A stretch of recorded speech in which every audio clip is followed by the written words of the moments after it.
एक ऐसी विधि जो तुम्हारे विचारों को तुम्हारे सामने खड़ा कर देती है। यह विधि प्राचीन काल में पाइथागोरस को दी गई थी।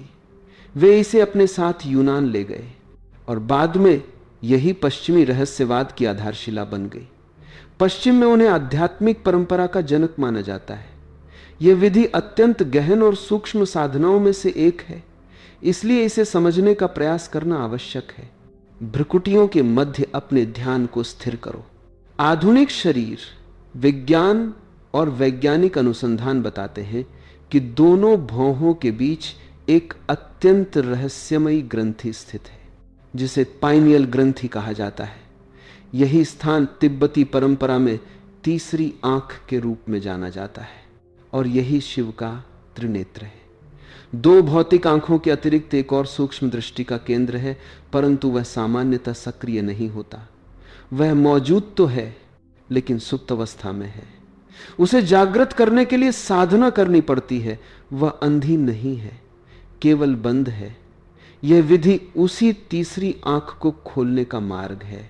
अपनी आंखें बंद करो और फिर बंद आंखों के साथ अपनी दृष्टि को भौं के बीच केंद्रित करो, मानो दोनों आंखों से तुम उसी बिंदु को देख रहे हो। अपनी पूरी चेतना को वहीं केंद्रित कर दो। यह एकाग्रता प्राप्त करने की सबसे सरल विधियों में से एक है। शरीर के अन्य किसी हिस्से पर इतनी सहजता से ध्यान केंद्रित करना संभव नहीं होता। यह विशेष ग्रंथि ध्यान को अपने भीतर समाहित करने में सक्षम है। जैसे ही तुम उस पर ध्यान देते हो, तुम्हारी दोनों आंखें मानो उसी तीसरी आंख के प्रभाव में स्थिर हो जाती हैं। वे हिलना बंद कर देती हैं।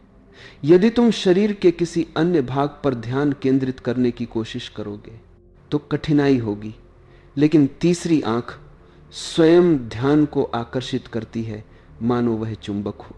इसी कारण दुनिया भर की अनेक साधना पद्धतियों में इस बिंदु का उपयोग किया गया है। ध्यान को प्रशिक्षित करने के लिए यह सबसे आसान माध्यम है, क्योंकि इसमें केवल तुम्हारा प्रयास ही नहीं बल्कि यह केंद्र भी तुम्हारी सहायता करता है। इसकी प्रकृति आकर्षक है।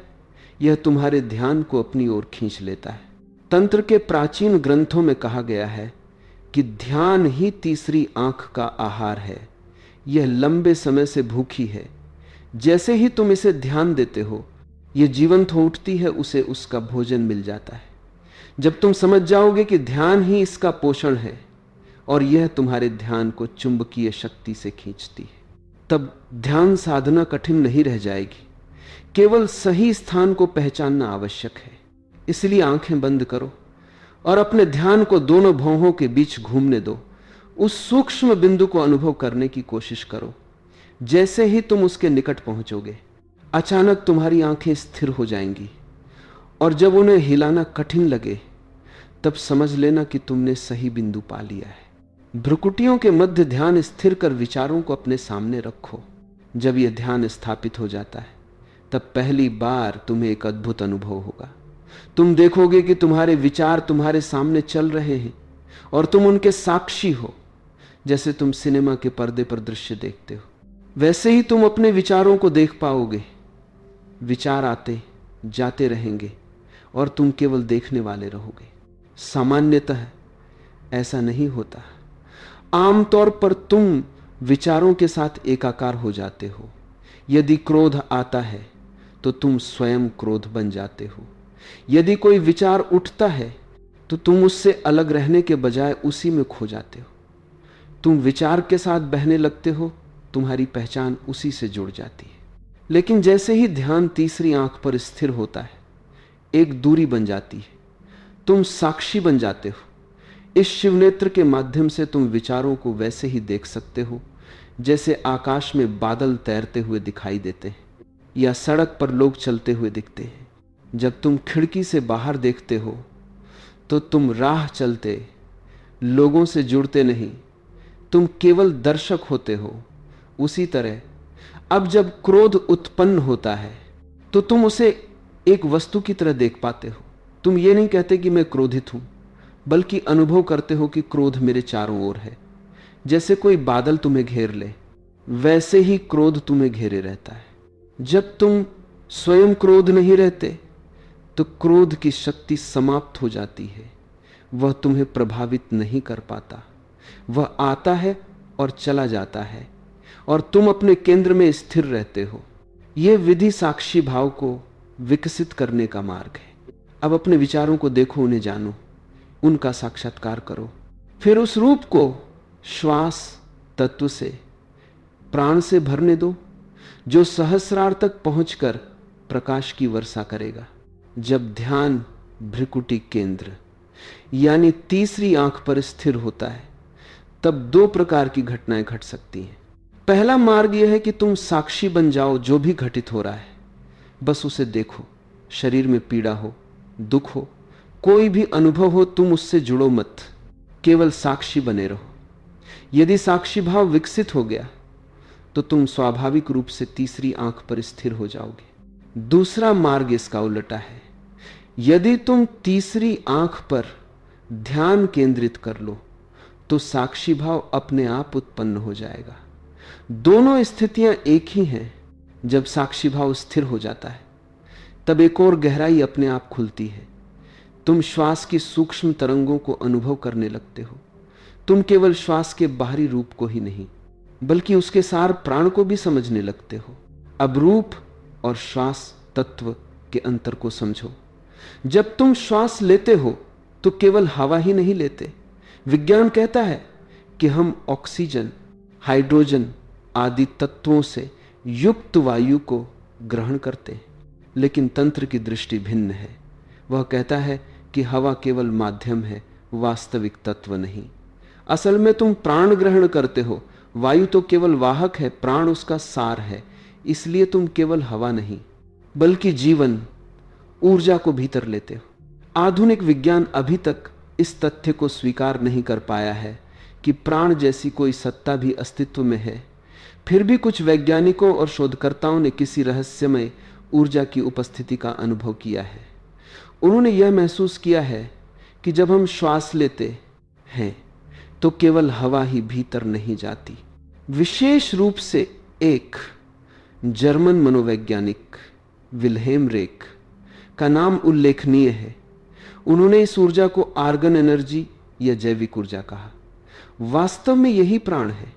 उनके अनुसार जब हम सांस लेते हैं तो हवा केवल एक माध्यम या पात्र है, उसके भीतर एक सूक्ष्म अदृश्य तत्व प्रवाहित होता है जिसे आर्गन, प्राण या जीवन ऊर्जा कहा जा सकता है। यह तत्व अत्यंत सूक्ष्म है और भौतिक नहीं है। हवा तो भौतिक है, लेकिन उसके भीतर जो चल रहा है वह अदृश्य और अलौकिक है। इस ऊर्जा का प्रभाव अनुभव किया जा सकता है। जब तुम किसी जीवंत और ऊर्जावान व्यक्ति के पास होते हो तो तुम्हें अपने भीतर भी ऊर्जा का संचार महसूस होता है। इसके विपरीत जब तुम किसी बीमार व्यक्ति के पास होते हो तो ऐसा लगता है कि तुमसे कुछ खींचा जा रहा है, मानो तुम्हारी शक्ति कम हो रही हो। जब तुम अस्पताल जाते हो तो थकान का अनुभव क्यों होता है? क्योंकि वहां का वातावरण ही ऐसा होता है जहां हर ओर ऊर्जा की कमी है और हर व्यक्ति अधिक जीवन शक्ति की आवश्यकता में है। इस कारण तुम्हारा प्राण भी वहां खींचने लगता है। इसी तरह जब तुम भीड़ में होते हो तो घुटन महसूस करते हो, क्योंकि वहां भी तुम्हारी ऊर्जा पर दबाव पड़ता है। लेकिन जब तुम सुबह के समय खुले आकाश के नीचे या प्रकृति के बीच होते हो तो अचानक तुम्हें अपने भीतर एक नई ऊर्जा का उदय अनुभव होता है। हर व्यक्ति को एक विशेष व्यक्तिगत स्थान, स्पेस की आवश्यकता होती है। जब वह स्थान नहीं मिलता तो भीतर घुटन पैदा होती है। विल्हेम रेख ने इस विषय पर कई प्रयोग किए, लेकिन उन्हें पागल समझ लिया गया। विज्ञान के अपने भी अंधविश्वास होते हैं और वह कई बार बहुत कठोर और रूढ़िवादी हो जाता है। अभी भी विज्ञान यह मानने को तैयार नहीं है कि हवा के अतिरिक्त भी कोई सूक्ष्म ऊर्जा मौजूद है, जबकि भारत में सदियों से इस पर प्रयोग होते आए हैं। तुमने शायद सुना होगा और संभव है देखा भी हो कि कुछ लोग लंबे समय तक भूमिगत समाधि में रहते हैं जहां हवा का कोई प्रवेश नहीं होता। उदाहरण के लिए 1880 में मिस्र में एक व्यक्ति ने 40 वर्षों के लिए समाधि ली। जिन्होंने उसे दफनाया था वे सभी उस समय तक मर चुके थे, क्योंकि वह 1920 में बाहर आने वाला था। जब 1920 में उसे बाहर निकाला गया तो किसी को विश्वास नहीं था कि वह जीवित होगा, लेकिन वह जीवित था। हालांकि उसका शरीर अत्यंत दुर्बल और पीला हो गया था। इसके बाद भी वह लगभग 10 वर्षों तक जीवित रहा। जब डॉक्टरों और अन्य लोगों ने उससे पूछा कि यह कैसे संभव हुआ, तो उसने कहा, हम केवल इतना जानते हैं कि प्राण हर जगह पहुंच सकता है। जहां हवा नहीं पहुंच सकती वहां भी प्राण प्रवेश कर सकता है। यदि तुम ये जान लो कि बिना श्वास के भी प्राण को सीधे ग्रहण कैसे किया जाए, तो तुम लंबे समय तक समाधि में रह सकते हो। तीसरी आंख पर ध्यान केंद्रित करने से तुम श्वास के बाहरी रूप को नहीं, बल्कि उसके मूल तत्व प्राण को देख सकते हो।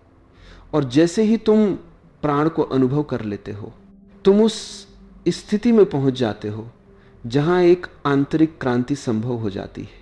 सूत्र कहता है, सहस्रार्तक रूप को प्राण से भरने दो।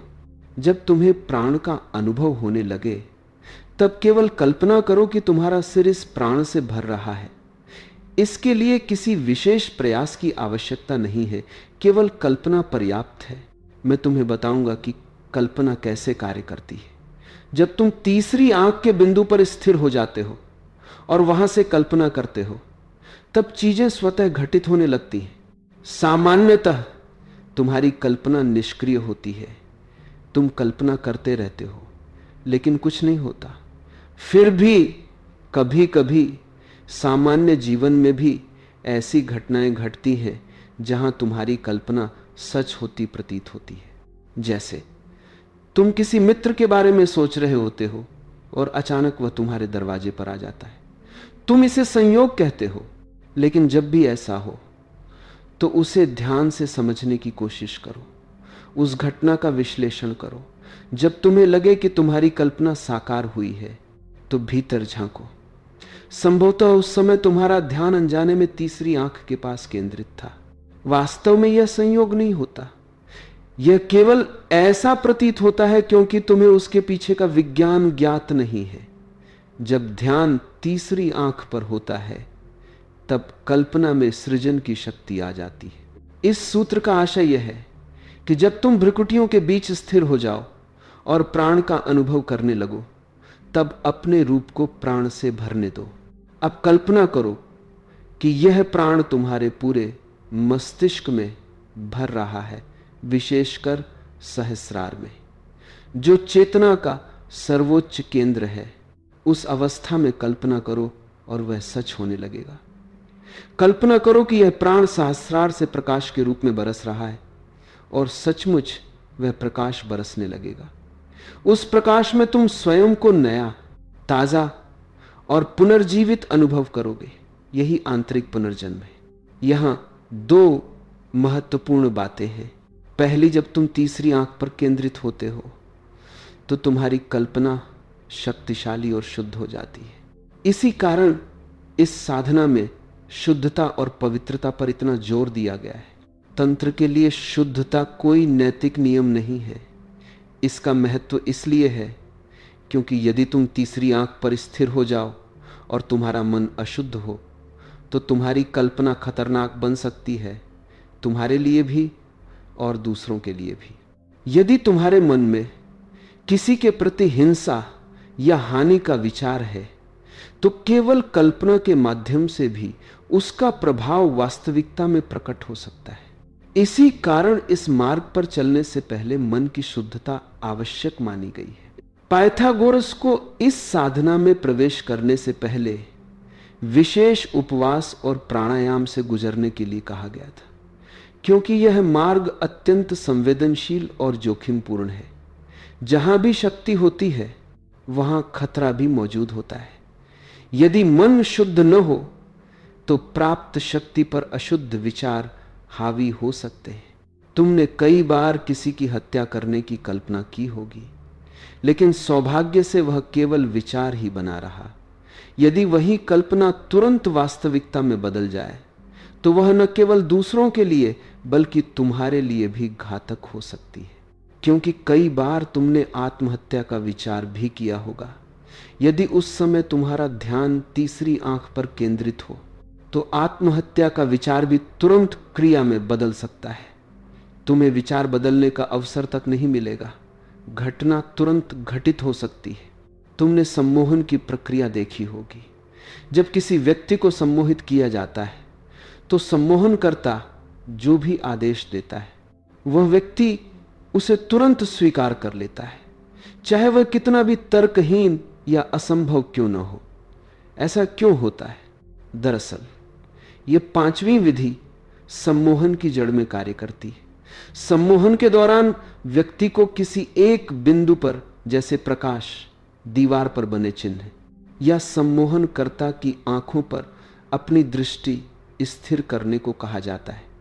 जैसे ही तुम किसी एक बिंदु पर ध्यान केंद्रित करते हो, कुछ ही मिनटों में तुम्हारा आंतरिक ध्यान तीसरी आंख की ओर प्रवाहित होने लगता है। तुम्हारे चेहरे के भाव बदलने लगते हैं। सम्मोहनकर्ता इस परिवर्तन को पहचान लेता है। अचानक चेहरे से ऊर्जा हट जाती है और वह निष्प्राण सा प्रतीत होने लगता है, जैसे कोई गहरी तंद्रा में हो। यह संकेत है कि तुम्हारी ऊर्जा तीसरी आंख के केंद्र की ओर खिंच गई है। अब सम्मोहनकर्ता समझ जाता है कि जो भी वह कहेगा वह वास्तविकता में परिवर्तित हो सकता है। यदि वह कहता है कि तुम सो रहे हो तो तुम तुरंत सो जाते हो। यदि वह कहता है कि तुम बेहोश हो रहे हो तो तुम बेहोश हो जाते हो। वह तुम्हें यह भी कह सकता है कि तुम कोई और व्यक्ति हो, जैसे नेपोलियन या हिटलर, और तुम वैसा ही व्यवहार करने लगते हो। तुम्हारा अचेतन मन उस सुझाव को वास्तविक बना देता है। यदि तुम किसी बीमारी से ग्रस्त हो तो सम्मोहनकर्ता केवल आदेश देकर उसे दूर कर सकता है, और आश्चर्य की बात यह है कि बीमारी सचमुच समाप्त हो सकती है। उसी प्रकार वह नया रोग भी उत्पन्न कर सकता है। यहां तक कि यदि वह सड़क से उठाया हुआ एक साधारण कंकड़ तुम्हारे हाथ में रखकर कहे कि यह जलता हुआ अंगारा है, तो तुम्हें सचमुच जलन महसूस होगी। तुम्हारी त्वचा पर फफोले भी पड़ सकते हैं। यह केवल मानसिक नहीं, वास्तविक शारीरिक प्रतिक्रिया होती है। ऐसा इसलिए होता है क्योंकि तुम तीसरी आंख पर केंद्रित हो जाते हो और सम्मोहनकर्ता का सुझाव तुरंत वास्तविकता का रूप ले लेता है। यदि वह कहे कि तुम मर चुके हो तो तुम्हारी हृदय गति तक रुक सकती है। यह सब त्रिनेत्र की शक्ति के कारण होता है। तीसरी आंख के स्तर पर कल्पना और वास्तविकता में कोई अंतर नहीं रहता। कल्पना ही सत्य बन जाती है। जो कुछ भी तुम कल्पना करते हो वह घटित होने लगता है। वहां स्वप्न और यथार्थ के बीच कोई दूरी नहीं होती। स्वप्न देखो और वह सच हो जाए। इसी कारण आदि शंकराचार्य ने कहा कि यह संसार परमात्मा का स्वप्न है, उसकी माया है। क्योंकि परमात्मा सदा तीसरी आंख की अवस्था में स्थित है, इसलिए उसका स्वप्न ही वास्तविकता बन जाता है। और यदि तुम भी उसी अवस्था में स्थिर हो जाओ तो तुम्हारी कल्पनाएं भी सत्य बनने लगेंगी। सारिपुत्र एक बार बुद्ध के पास आए।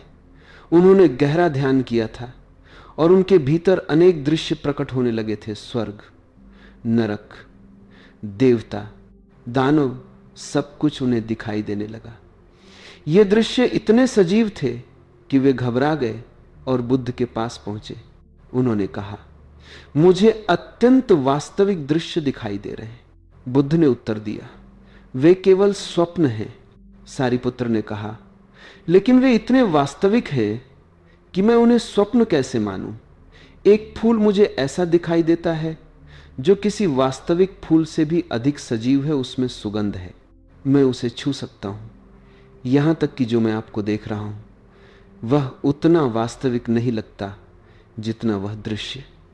फिर मैं कैसे तय करूं कि क्या सत्य है और क्या स्वप्न? बुद्ध ने कहा, अब तुम तीसरी आंख में केंद्रित हो गए हो, इसलिए स्वप्न और वास्तविकता का अंतर समाप्त हो गया है। अब जो भी तुम देखोगे वह तुम्हारे लिए वास्तविक बन जाएगा।